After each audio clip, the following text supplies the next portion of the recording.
Good morning, everybody. Welcome to our December 3rd Thursday. Almost the end of the year, last one for 2025. So another one for the record.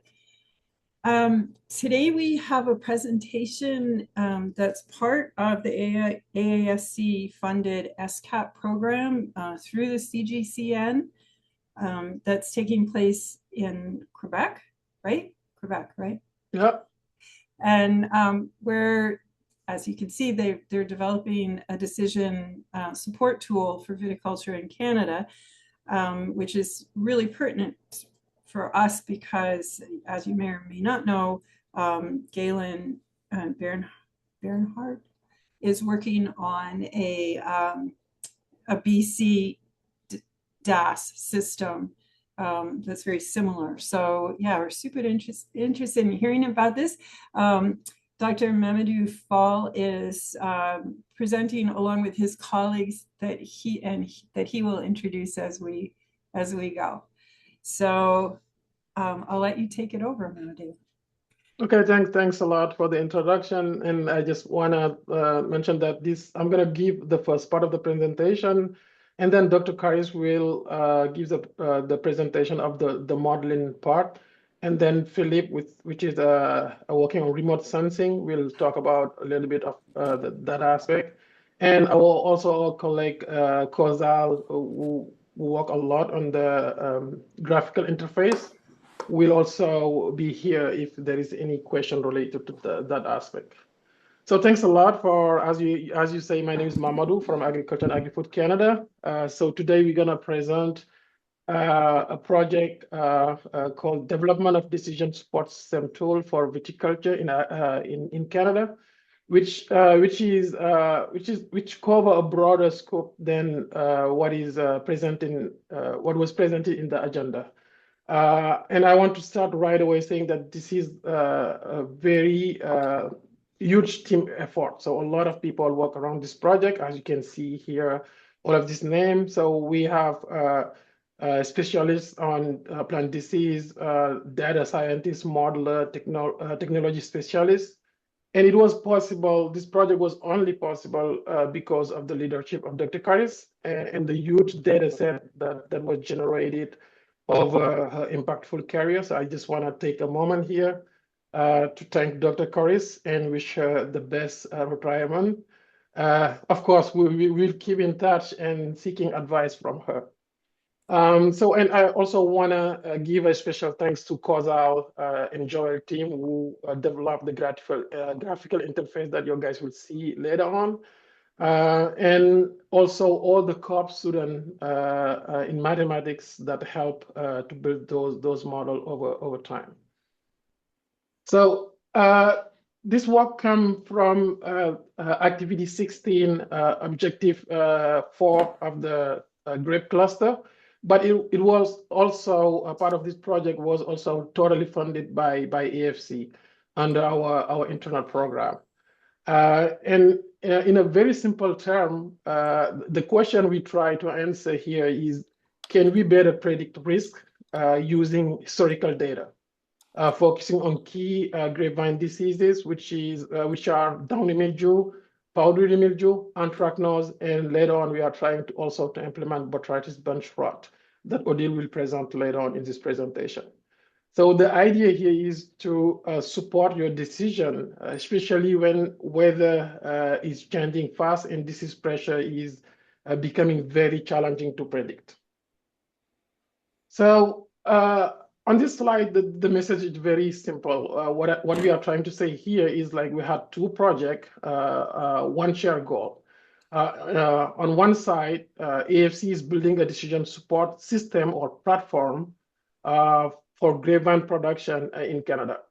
At the first, we focus on disease and canopy management, but it is designed to grow over time. So on the other side, the agri-science cluster focus on building and validating the disease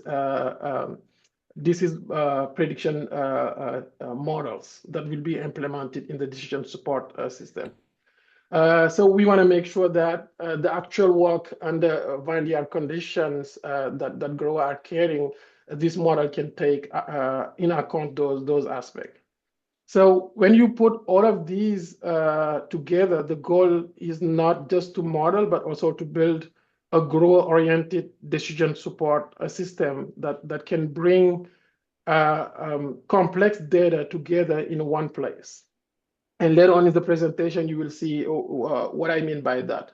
Our end goal is in the long term to have a decision support system or a platform that will integrate all the prediction model for viruses, weed pressure, insect pressure, fungicide resistance, and maybe fertilization planning, and so on.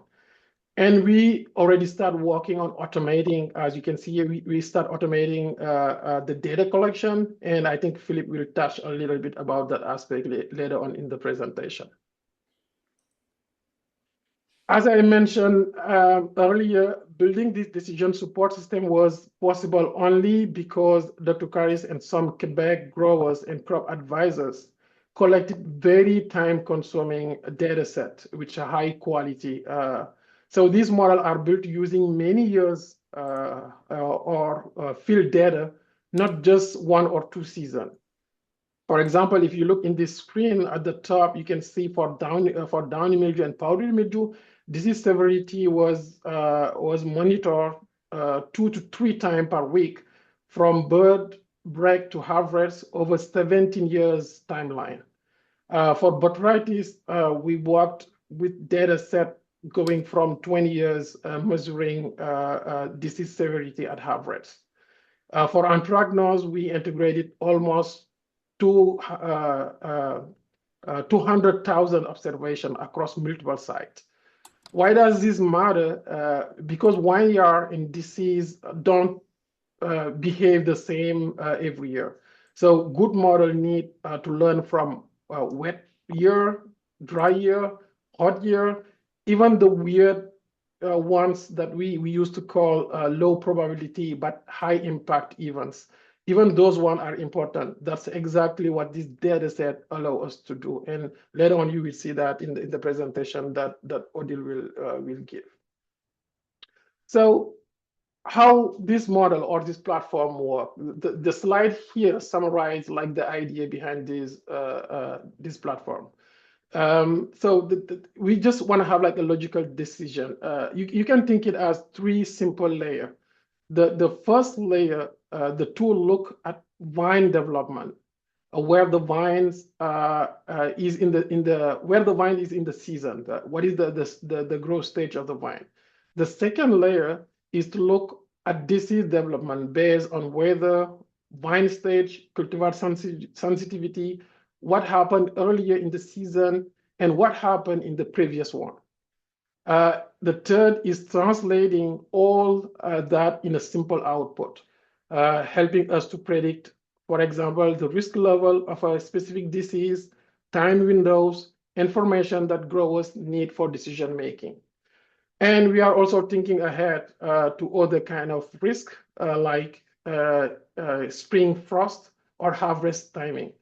But today we're gonna stay focused on disease estimation. So you can see that this is a long-term goal, and we wanna piggyback on this platform to gather all of the tools that we can offer to growers. With that, I'm just gonna now pass the mic to Odile. We're gonna explain how these disease model were built. So Odile, if you are ready, you can take the mic. Yeah, sure. So you're going to change the slides? Yeah. Okay. So as Mamadou said, I'll be talking about how quickly, because when I start talking about disease and modeling, no one can stop me. So Mamadou, if I'm taking too much time, just let me know. So the way that Mamadou showed how the structure or the backbone of the system is, now I'm going to talk quickly about the modeling approach we followed to build the decision support tool. So as Mamadou said, the first layer is really the vine growth. So what we call the phenology growth stages, how does it move along the season? Sorry for the typo. Leaf area index 2, that's a very common measurement. For now, we are modeling it, but Philippe will talk about how we can estimate it from different types of photos and drones and stuff like that. The second part is really modeling disease development. And the third part is the tool by itself, the web platform. So if you can go to the next slide, we were very lucky to have access to a lot of data. In Quebec, most of the grape growers entered their data, the observation on growth stages, disease and sex, and so on, into a platform that is called Auchan. And they were kind enough to allow us to use the data they collected over almost 20 years. We added some data that we collected at the Agriculture Canada Experimental Farm. So altogether, just for modeling the phenological stages, we had more than 25,000 observations. And as you can see on your right, it's from most of the vineyards in Quebec, so spread over all the province, and that cover, it's different than in BC because being in a northern region, we have a lot of grape cultivars, and you can imagine that over the last 20 years, it changes. The grower try different cultivars. So we covered more than 80 grape cultivars, but honestly, most of the cultivars were within these four: Frontenac, Marquette, Céval, and Vidal. So we developed basically four models for these four cultivars. So if you can go to the next slide, Mamadou. So instead of modeling each single growth stages, we group them into categories that are the most important for the growers. So I'm not going to go into the detail, but I'm assuming that you're familiar with the BBCH scale. So basically, we covered from bud burst to harvest, berries that are ready for harvest. So you have the picture. So what we model is when these stages are reached based on degree days. So Mamadou, if you can go to the next. Maybe I'm just going to say next. So this is what it looks like. So I'm not going to go into much details of the modeling, but whoops, no, you went too fast. So this is the 6th model we developed. So for the 4 main cultivars and for the other ones, as well as one more of universal model. So what you have in green is how the growth stages changes over as a function of the accumulation of degree days. So what you have at the bottom is really the accumulation of degree days. We selected base 10. We tested different types of weather variable. With the data set we have, we didn't find that having humidity-related variable really improved the model. So because we wanted to keep it simple, we stayed with the degree day. So basically, in green, you have the observation, and in red, you have the predicted value. So you have it for the 6th model we developed. So next, Mamadou. So with that, we are able to monitor when a given growth stage is reached, and then this is entered, eventually will be considered while estimating the risk of disease. So here I got the 4-1. Obviously, at the bud burst, you don't worry much about botrytis bunch rot. But in our region, for example, we quite rapidly in the season start looking at downy mildew. So based on that, we're gonna modify, if you want, the risk of disease according to the growth stages. And eventually it's going to be used for all other purposes too. So next. So what we changed, so don't try to look at that, it's very small. What I want to say here is the approach we took is completely different than what is in the literature, in the sense that we work with probability. So think about the weather forecast, for example. Like for example, here in Quebec, believe it or not, there's a rain forecasted for tomorrow. Okay, I know it's December, we're getting close to Christmas, but there's a rain forecast. But when I looked this morning, I saw 40%. Does it mean it's going to rain tomorrow? I don't know. Over the day, today, it moved to 60%. So I'm pretty sure it's going to move tomorrow.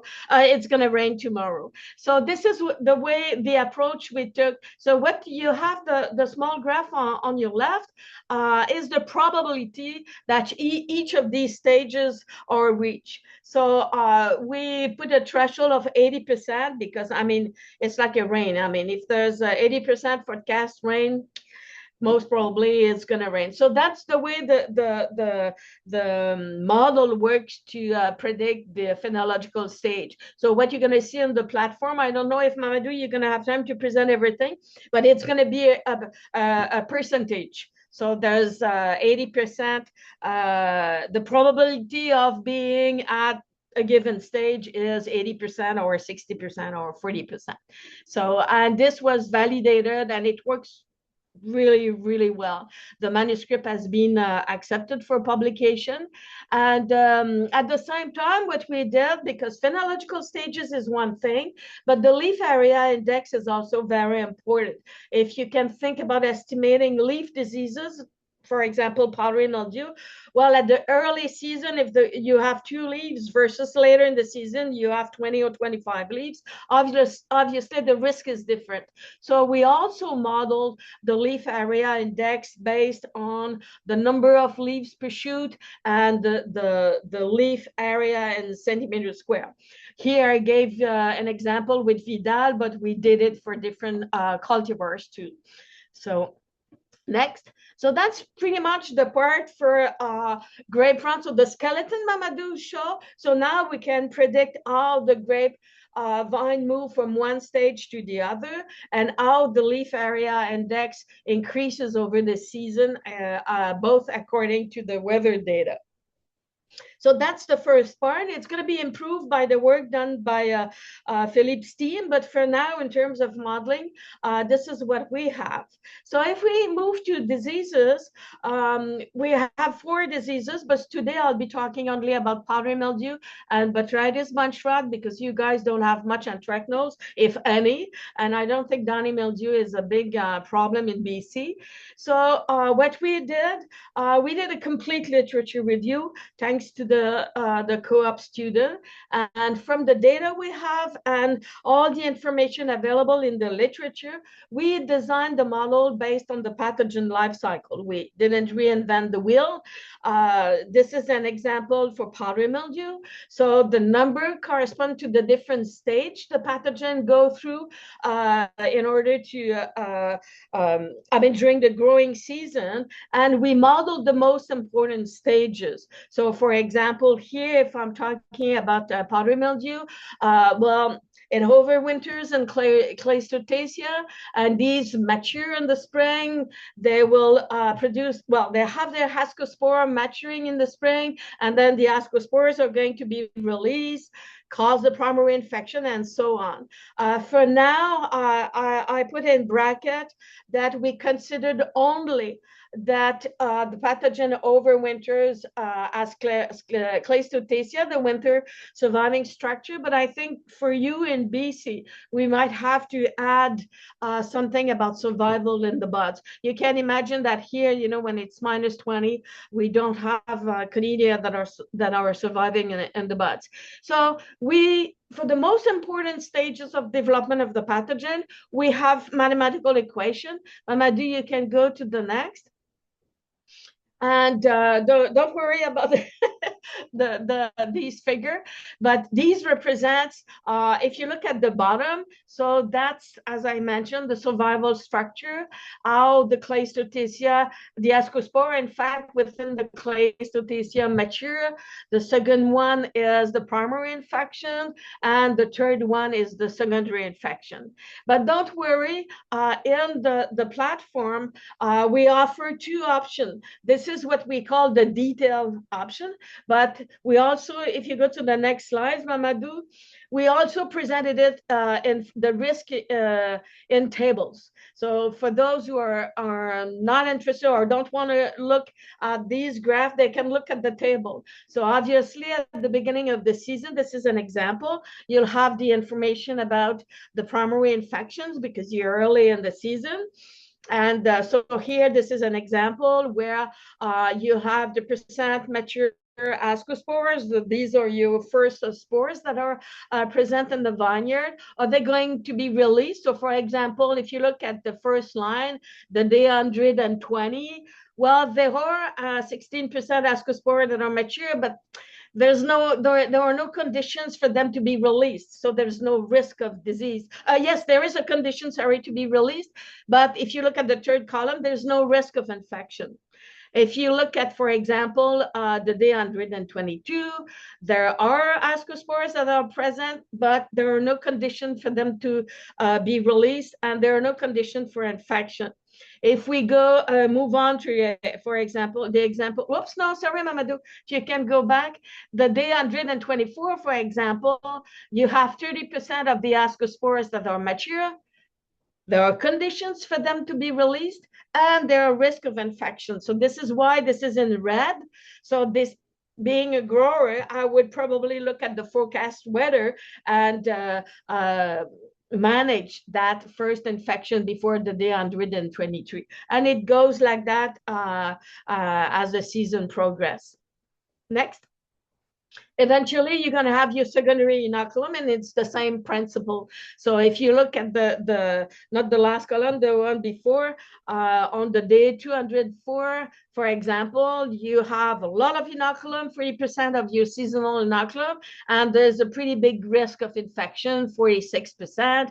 So you can assume that on that day, there'll be an infection that need to be managed. So this is the simple way of looking at it, but the user will have access to both the what we call the simple report in the form of tables, or the graphical report, more detailed if you want. So this is for powdery mildew, and we are working now on adding notes on how to interpret the output or the information available on the platform. And we are going to add some information about, okay, what's the management strategy? For example, here in Quebec, we tend to try to delay the epidemics as much as possible, because we know that there's a stage when the berries are not susceptible anymore. So if you look at the red dots, for example, this is an example where, and it's a powdery mildew epidemic not managed. And by being able to detect the first infection, the first symptom, and acting at that time, we can delay the epidemics. So the third one in green, we do have powdery mildew, but there won't be damage on the berries in that case. So that's the strategy. So we're working on sort of information that will be available eventually in the platform, and that could be adapted for BC, that's for sure. So that's powdery mildew. And Mamadou, tell me if I'm taking too much time. Botrytis bunch rot, well, it's my preferred franchise, but that's another story. I really like, I shouldn't say I like this disease. It's not nice for the growers, but I like this pathogen because he's very tricky. It's very different than powdery mildew in a sense that there's only one cycle in the season. So botrytis has only one chance of really producing spore during the season. So it's a little bit more difficult to model, I would say. But we know that based on the literature and the data we have, we know that the amount of botrytis you have in a vineyard vineyard is proportional or related to the amount of damage you had the previous season. So that's the first thing we model. So we model the amount of primary inoculum in the vineyard based on observation the growers or the advisors made last year at the time of harvest.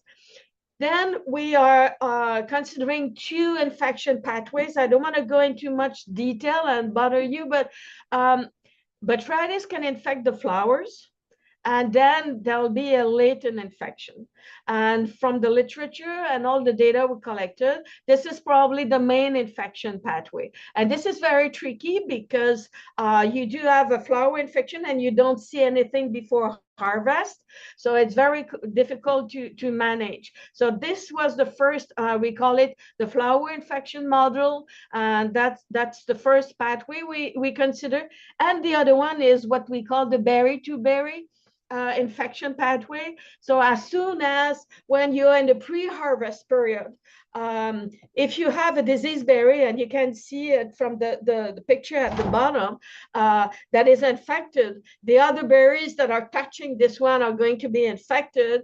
There'll be spore produced, and that's how the disease progresses during the maturation period.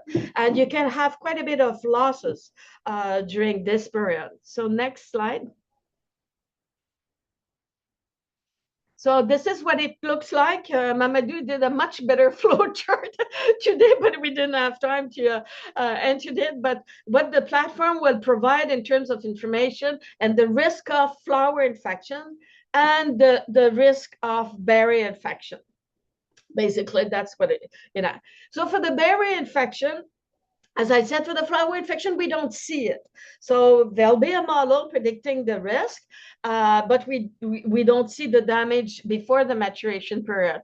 But one thing we thought that would be important for the growers is, as I mentioned, as soon as we have one berry in a cluster that is infected, the disease is going to progress according to the temperature. So the two panel you have on your left, A and D, or for Cheval Blanc and Vidal, how the disease progress. So the Cheval is highly susceptible to botrytis bunch rot. Vidal is moderately susceptible, if I can say, and you see how the disease progresses. So just by knowing that, the grower may decide to harvest a little bit earlier in order to avoid some damage, or have enough time to apply a fungicide. Don't forget that most of the fungicides have a 2-week pre-harvest period. So being to know a month in advance is quite important if you have to spray or not. So you have a broader choice of fungicides. So that's one of the model. Next. So don't panic, it's going to be much nicer on the platform. So basically, if you look at the graph on your left, this is from the 26 data, the 20 years of data, basically we have the relationship between the botrytis bunch rot and the output of the model, the indices of the model. So as you can see, there's a good relationship, and we were able to detect or predict, I should say, as low as 5% damage. So this is quite good. So what you have on your right are the two infection. The small panel are the flower infection, and the right one are the berry infection. So how the disease progress during the maturation period. So how this information can be used to help the grower dealing with botrytis. Next slide.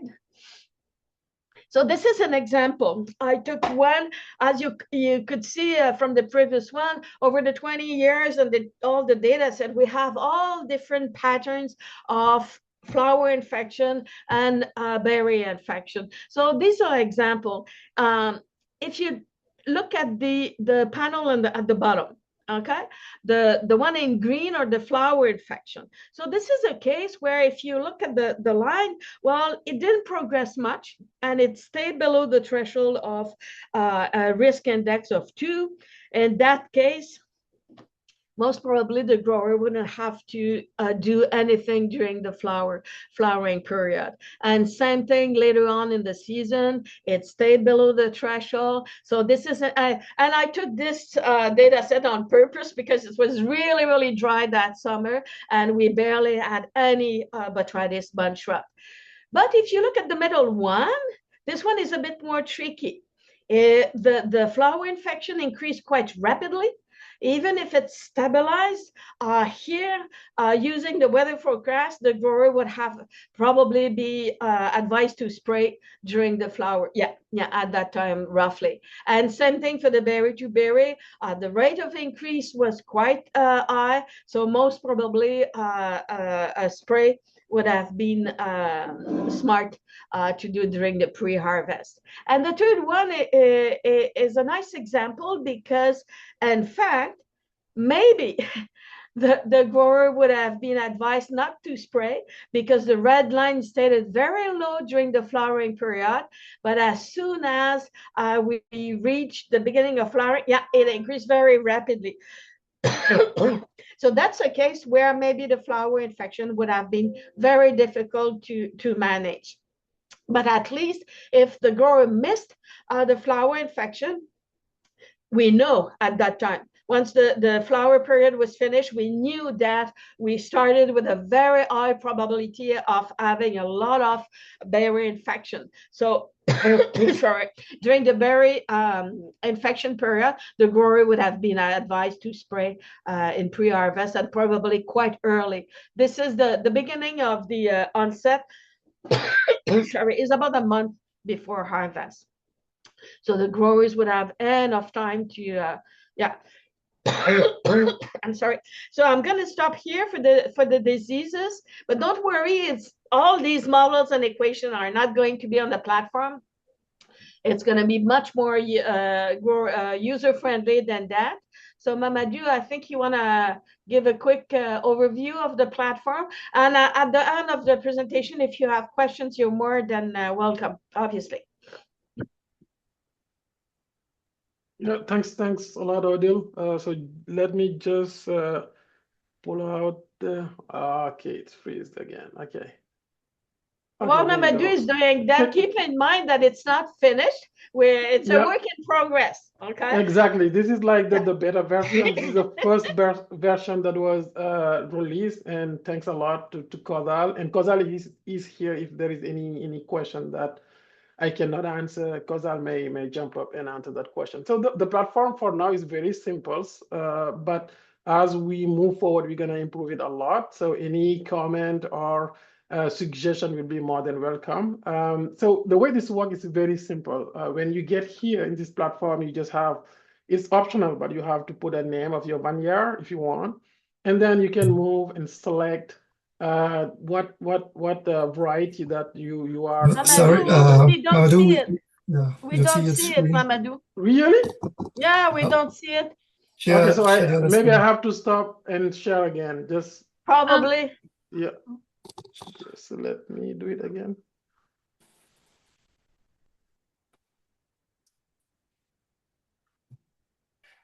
Is it working now? I hope. Yes. It's working? Yeah. Okay, great. Okay, so what I was explaining is just when you get to the platform, it's like it's gonna ask you, it's optional, but you can put the name of the vineyard if you want, and then you select the varieties. And if you have your own data, your own weather data, you can import those data. If not, you can just use those data for open material, and then it's gonna automatically load the weather data. And for this example, I'm just gonna change the date because there's somebody eating for prediction of disease is not the best day to select. Oh no, I'm just gonna go in June, I think. Yeah, June would be okay. There you go. Okay, so here it's just gonna wrap up like all the information related to the weather data, like the mean temperature, Tmax, dew, relative humidity, and you can just look the data to see if generally it is correct. And then give you the 3 days before the day you select, no, 2 days, and then 1 week after the day you select it. And then after you look this page, you're just gonna move to the next panel, which is phenology. This one is under revision because we're gonna change the way that it is displayed. It's very complex the way that it is displayed here. So now that you saw that the phenological model that Odile showed us, we're gonna replace it with something that is much more easier to like a weather prediction model. So it's gonna be much more simpler than what is look like here. And then the most interesting part usually is just looking on the disease prediction. And for now, we only have powdery mildew, anthracnose, and we call it oidium, but yeah. So you can select which one you wanna predict. If I select maybe downy mildew, you can see the simple table that Odile was talking about. It's a very simple, and I just to mention here that the call is not there is no link between the color and the level of severity. This is just an indication. So if you want and you know very well the disease that you want to predict, you can go to this panel. This is not everyone cannot touch this one, but if you are willing to look on the level of disease, what are the risk classification that you have, you can go in this panel and change a little bit the level of risk. But this is for someone that know very well the disease. Otherwise, you just can stay in the prediction that you have here with a very simple table that Odile just explained. And then if you want to have more details, as Odile explained, you can have like these graphical representation where you can have like all the information in detail. It's split it in 3 different panels, and these 3 different panels are combining in a single panel where you can see everything that is reported in this table. So for now, as I say, it's just for these 3 diseases, but we are, after the first phase of validation, we are gonna improve it to include more disease and more decision support information that can be useful for growers. So as I mentioned at the beginning, if there is any advice or any comment or suggestion that people have, we are willing to receive those, and that's going to help us to have something that is very user-friendly, because we are now trying, as Odile explained, we are trying to make it less complex, something that is very useful for people, instead of just having it like the way that usually in science we see things. So if you have any question, don't hesitate to later on to jump on. For now, I'm just going to leave the mic to Philippe, who's gonna give the last part of the presentation, and then we can have a question period. Philippe, are you ready to take over? Thank you very much. Just show me you need to share back the presentation if you don't mind. Yeah. Okay. And go straight to the slide. I think it's slide number 24, if I remember that. Yeah, that's it. Okay, I'll be brief. Don't worry, anyone. I'll show you some few examples. Just want to say first thing first. I just want to say that the objective of my team it's the leverage drone in order to give another solution to capture structural details of the canopy, because canopy is very important. Managing canopies is very important for disease risk management. The thing is that the other one, please. The first one, yeah, it's too far. That's my punch. Just before that, no, before. Oh yeah. So okay. Like I said, so Odile asked me to leverage drone just to capture the structural state of the state of the canopy, in order to maybe replace the LAI as a proxy for disease management, just to modulate or recalibrate disease management models. So as you can say, if you go to the literature, you might see that LAI is the most important key parameters in grapevine ecophysiology. And also it's a proxy, well-known proxies for foliage density and light interception. The thing is, it presents a lot of challenge.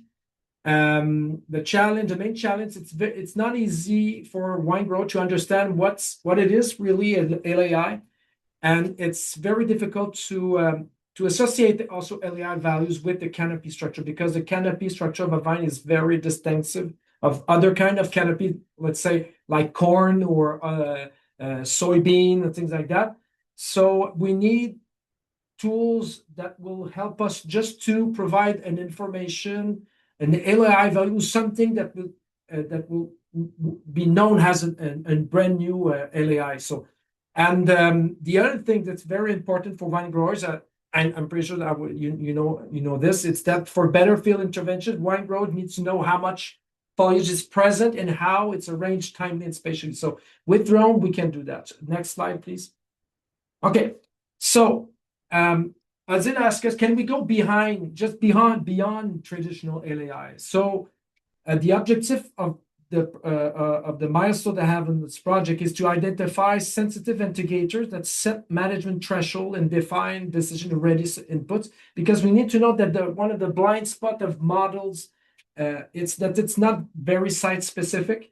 So can we provide better other information that will help us to focus on the comment on dit un foyer d'infection, Odile? Foci, infection foci. Yeah, infection foci, sorry. And also take some target metrics that should reflect the foliage quantity, spatial arrangement, and intra-block variability, offering actionable insight. Now we need to produce data that will give other actionable insights that will go beyond traditional LAI. So next slide, I will show you an example that's going to be more clear. Okay, this is theoretical. When we are using drone, we can, using 3D photogrammetric tool, we can make a 3D reconstruction of the canopy. So we can, for instance, see separate scaling or scaling down, scaling up your canopy. You can produce intervention zone, but also you can also target or put some section layer on you when you see it at the label C, just at the end. Yeah, like that. You can stratify your information, because the quantity of leaf on the top, it's not the same arrangement that when you go nearby the berries. So you need no leaf at all at the berry side. So you can, with all this kind of information, you can separate your information and have a lot of precision. As you can see, you see the image over there. It's not an image. Actually, it's no, the other one just over the black and yeah. This slide, this image is not really an image. It's only a point cloud. So it's the resolution are so tight and so fine. It's like seeing something real, but it's not real. It's a 3D reconstruction. So you can see the quantity of biomass available. So you can extract information and proxies that will simulate your LAI, but maybe more precise. Other slide, please. Yeah, so how we do it? So since the last 3 years, we did a lot of drone mission weekly from the early spring until the harvest.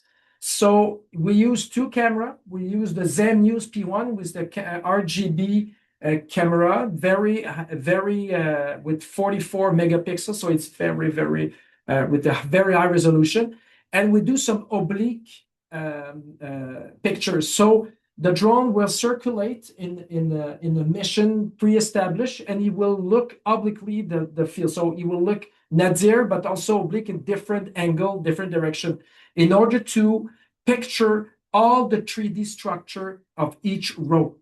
And the other tool that we use and that we will compare is the Zenmuse L2. That is basically a LiDAR. It doesn't work in the same way.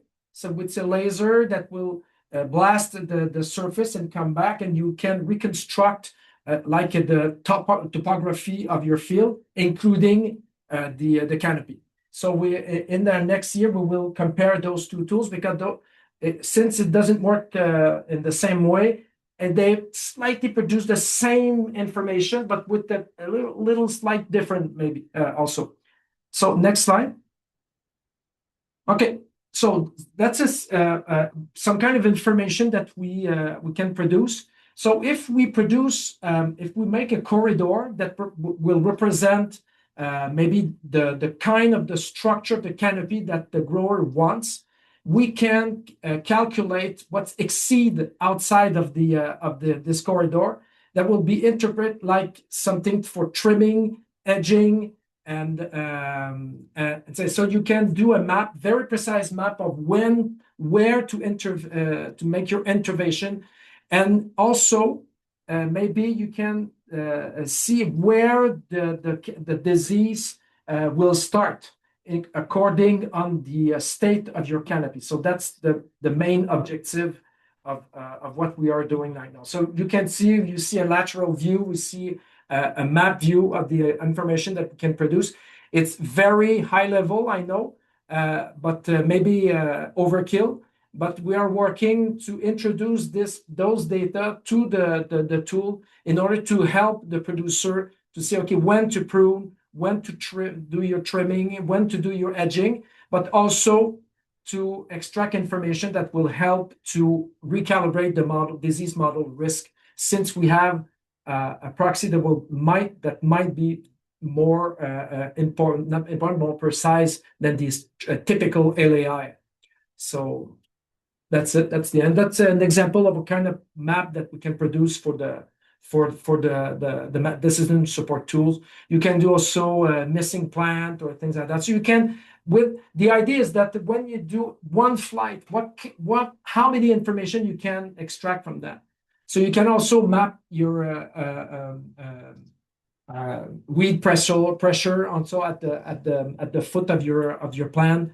You can see what kind of biomass you have between your rows. So there is so many information that you can provide only with one flight in a right time during the phenological stage that you want. So I hope it's okay. I finish. So I'm open to questions.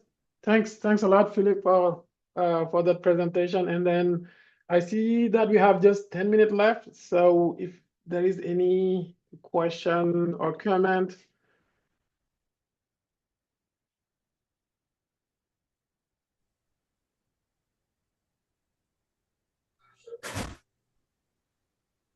Oh, come on. I know there's questions. I'm looking forward to see the don't be shy. the simplified version, the user-friendly version. Because I'm just like, wow, there's so much going on there. Yeah, but if I may, Cathy,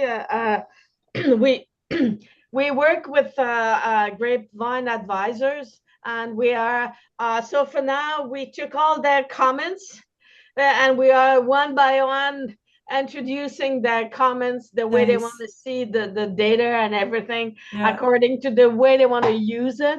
So it's going to be simpler than that. Yeah, that's awesome.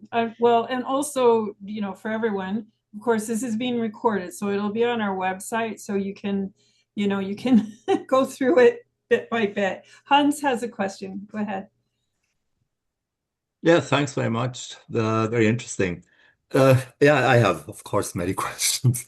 But one maybe question for Odile first. I mean, you presented a slide with 3 different levels of flower infection in the early part of the season. This looks a little bit like there's a correlation between the early infection period and the later infection period.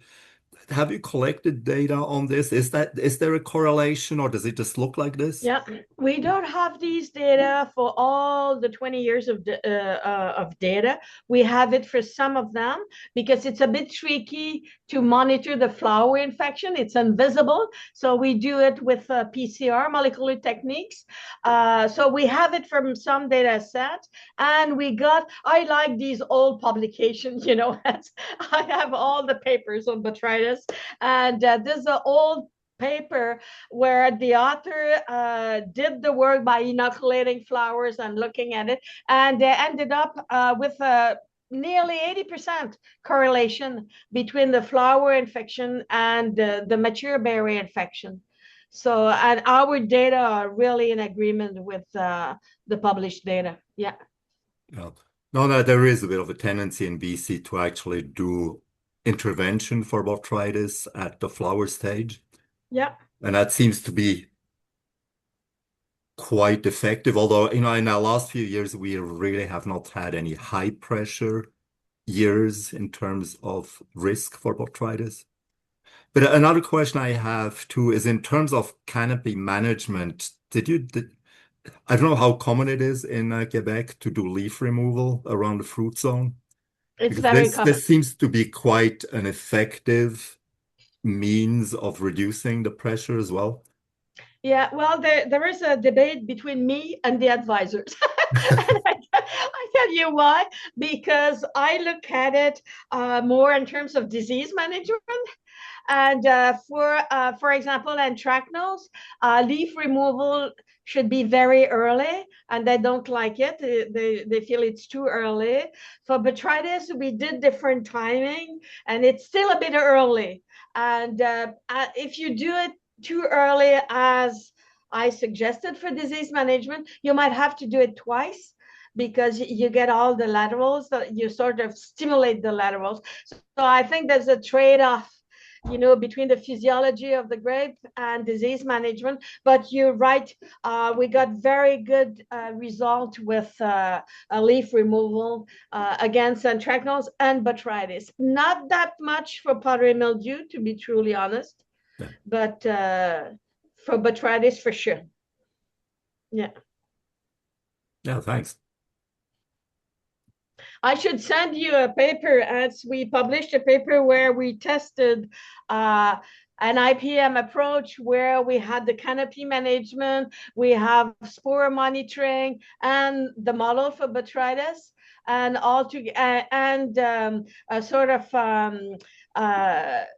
we cleaned removed the initial inoculum.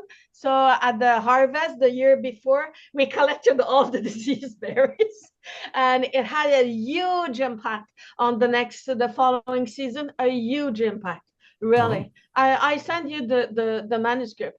Yeah, I know it's time consuming. I'm not saying it's feasible, because here we tend to just cut the diseased berry and left them on the ground.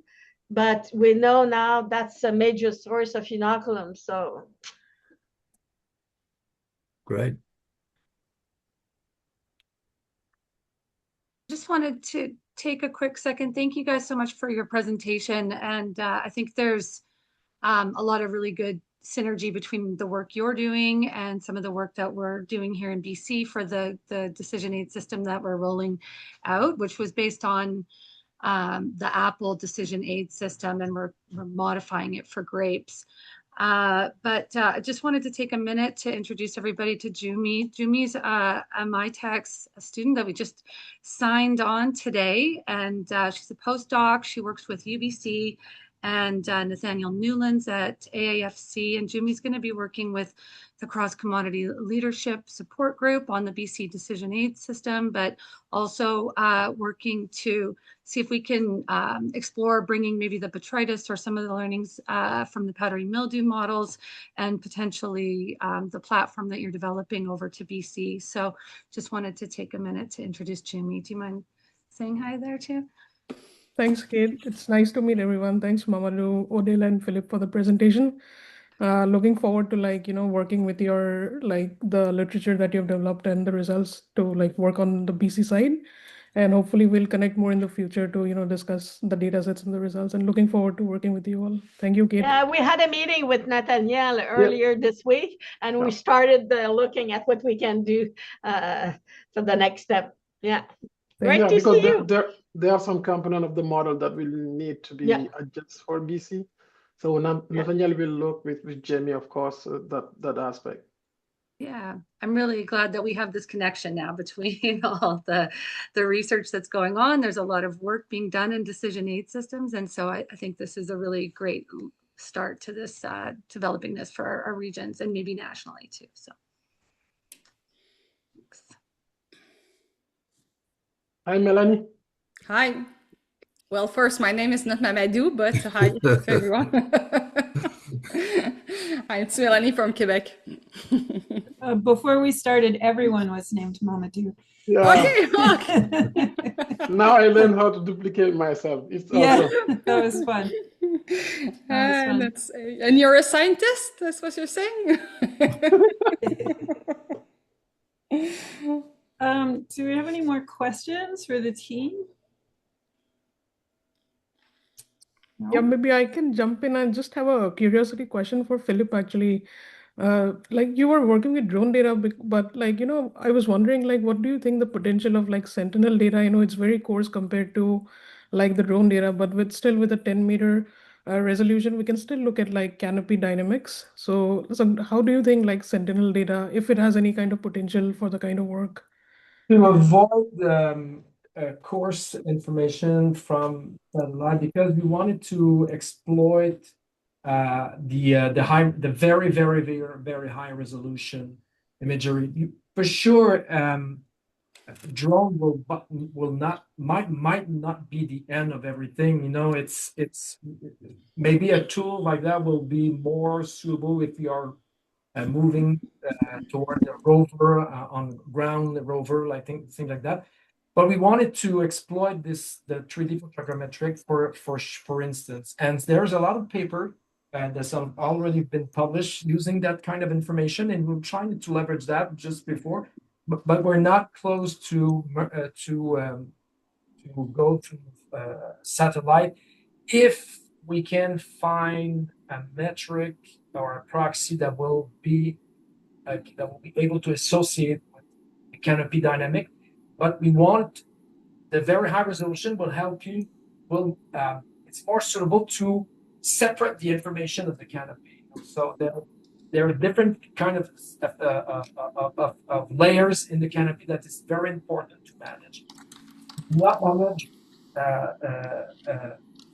leaves beneath, just over the berries and over the top. So with the satellite, it's totally impossible to expect it.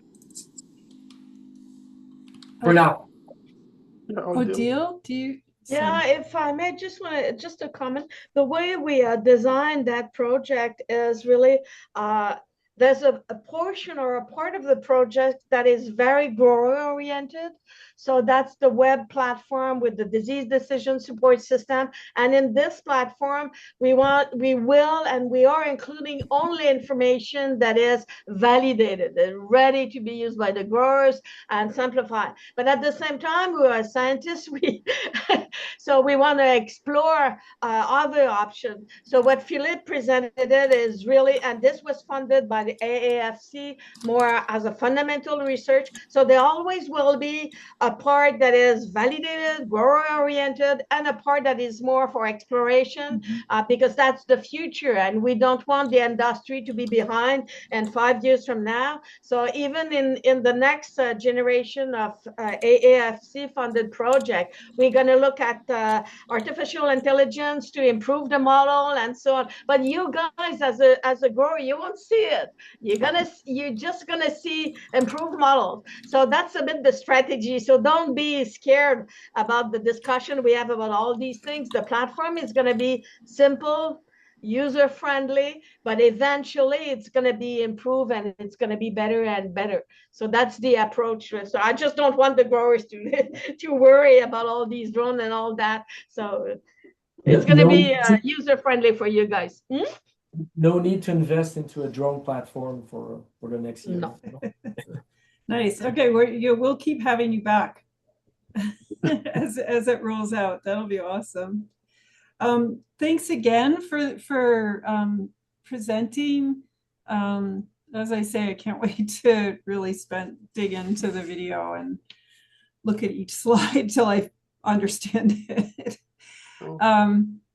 Thanks for everyone who joined us today.